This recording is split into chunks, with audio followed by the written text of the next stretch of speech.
Hi guys, so in this video I will demonstrate naman how to solve some sample work problems involving reaction stoichiometry, particularly limiting and excess reagents. So let's see our first example.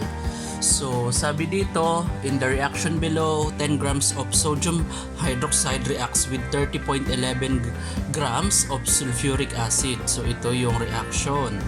And as you can see, balanced reaction na. So no problem with that. So letter A, which is the limiting reagent, and letter B, what is the mass of sodium sulfate produced, can be produced using the given measurements or quantities, and letter C, how many grams of the excess reagent remained after the reaction. So again, to determine the limiting reagent, so that's the reagent that produces the less or the least product. So product in terms of sodium sulfate. Okay, so let's see kung halimbawa ang ilang moles ba ng sodium sulfate ang mapoproduce galing sa 10 grams ng sodium hydroxide. Okay? So, as simple as that, di ba? NaOH. So, wala tayong given na molar mass ng sodium hydroxide, but that would be very easy. Ayan, 111 lang times. So that would be, ayan, 22.99. Okay, that should be 9, and then 16, and then 1.01. Okay, so isa-isa lang. Okay, so 22.99 plus 16 plus 1.01, that would be 40.00 grams per mole. So that's it, 40.00 grams per mole. So, and then the stoichiometric ratio of sodium hydroxide and sodium sulfate, that would be mole NaOH and then mole Na2SO4. So that would be 2:1. Okay, 2:1. So now we had arrived already on kung saan tayo natin gusto. So cancel at yun yung natirang unit. So performing the indicated operation, 10 divided by 40 divided by 2. So that's 1.25 grams moles of sodium sulfate. Paano naman if galing doon naman sa 30.11 grams na sulfuric acid? Ilan yung mapoproduce doon na sodium sulfate? So that would be 30.11. So same goes as this times H2SO4 pala guys, sorry. So that would be grams mole ng H2SO4 times the mole ratio, stoichiometric ratio, which is 1:1. Okay, 1 mole H2SO4 is 1 mole ng sodium sulfate.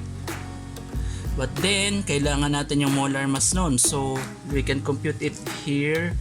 Sulfuric acid H2SO4. So, 214. So 1.01 times 32.06, and then ito ay times 16. So that would be 2.01 32.02 32.06, and 4 times 16 would be 4 times 16 would be 64. Alright, 0.00. So adding that's the 64 is 32.06 plus 2.02, that would be 98.08 grams per mole. So 98.08. So that's it. So cancel. So 30.11 divided by 98.08, so times 1. So siya ay 0.030699. moles. So, alin ngayon dito yung mas mababang amount? So, ito yan, no, guys. So, that would be ayan na ngayon, guys, yung limiting reagent, which is itong si sodium hydroxide. So, therefore, the limiting reagent is NaOH. Okay? So, encircle the final answer. Then, letter B, what is the mass of sodium sulfate produced using the given measurement? So, diretso na tayo doon. Diba? So, given, dito tayo magbabase. Pwede na natin doon i-continue. And 2SO4 times moles. Okay? And then grams Na2SO4. So, we need the molar mass. Okay? So, Na2SO4, that would be 214. That would be 22.99, 32.06, and then 16.00. And then 64.0. And 2 times 22.99 would be 40.98. And add 06 plus 64. So that would be 142.04. So 142.04. So cancel and cancel times 0.125 na lang yun. So yun. So 17.76 grams of Na2SO4 ang mapoproduce doon base doon sa limiting reagent na sodium hydroxide. So that's the answer for letter B. Letter C now would be, paano na? How many grams of excess reagent remained after the reaction? Dahil ang mangyayari, guys, so 0.125 moles ang na Na2SO4 yung mapoproduce. Ibig sabihin lang ngayon dyan, 0.125 moles din ang magre-react na sodium hydroxide, di ba? Okay, so let's see. So ang mangyayari doon sa ano mo, kasi di ba itong NaOH tsaka H2SO4, kunin natin yung moles lang niya, so that will be 10 grams divided by 4. Okay, 10 divided by 40 grams per mole, so that would be 0.25.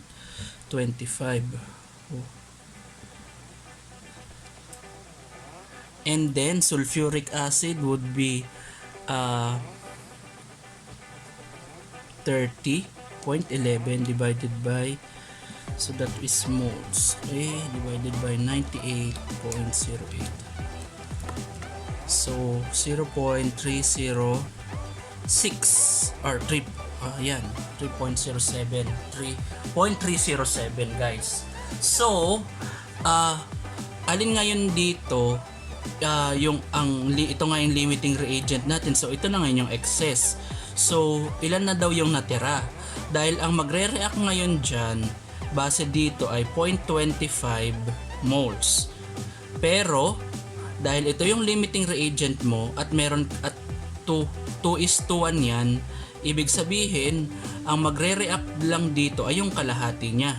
Okay, so it only needs 0.125 moles. Okay, right? So dahil pag 0.25 moles ang NaOH, ang magre-react dapat sa kanya ay kalahati lang.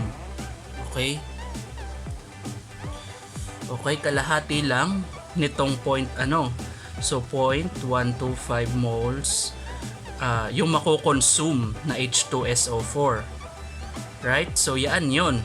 So the remaining would be 0.307 minus 0.125, which is 0.125. So that would be 1.18199 moles. And according to grams per mole ng sulfuric acid, that would be 98.08 grams per mole. So that would be times 98.08. So ang natira ay 17.85 grams ng H2SO4. That's the remaining from the original 30.11. Okay? So let's have another example. So ito daw, if aluminum reacts with chloride as follows. So aluminum plus chlorine gas produces aluminum chloride. So if you begin with 32 grams aluminum daw and 10 grams Cl2, which is the limiting reagent, and how many grams of Al3 can be produced? Okay? So very easy. So again, let's check first if the equation is balanced. So Al, isa lang, but the chlorine ay dalawa. Dito tatlo. So what we can do, maybe we can add 2 here, and then 3 here, and then 2. Okay, para 2, and then yung chlorine 3 times 2 ay 6, and then 2 times 3 ay 6. So balance na. Okay, so yon, if you begin with 3.2 grams aluminum and 10 grams Cl2, which is the limiting reagent. So ganun ulit guys. First is we determine how many moles of the product would we produce using this or using this. So let's first galing dito, let's inspect that first. So moles of AlCl3 galing sa 3.2, sorry guys, 3.2 grams aluminum. So that would be grams per mole aluminum, and the aluminum is 26.98 grams per mole, and then the stoichiometric ratio of aluminum to aluminum chloride would be 2:2 or 1:1. Aluminum is 2 moles ng aluminum chloride. So that just be 1. Okay, so cancel. So actually cancel yan both. So 1 lang yon. So 3.2 divided by 96.98. Okay, so that would be 0.1186 moles ng aluminum chloride. While if we will use your chlorine gas na 10 grams ang given, okay, so times grams, okay, moles Cl2, so 35.45 Cl2, so times 2, that's just it, so 70.9. And then the stoichiometric ratio between Cl2 and AlCl3 would be 3:2 moles.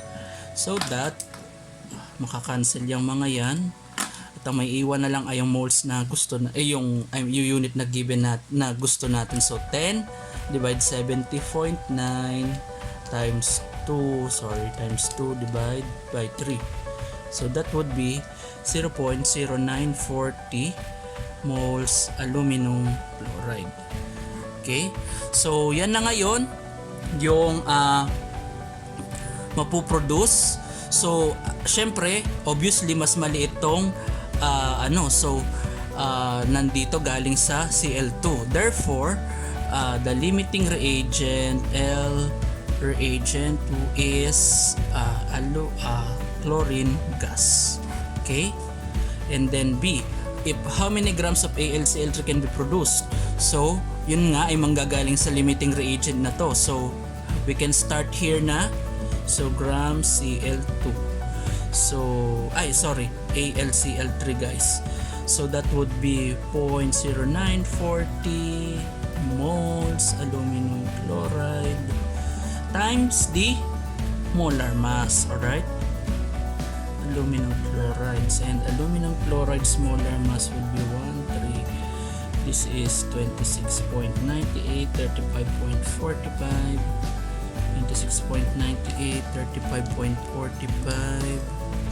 times 3 would be 106.35. So add the 2, 130.33. Okay, so maka-cancel ang units.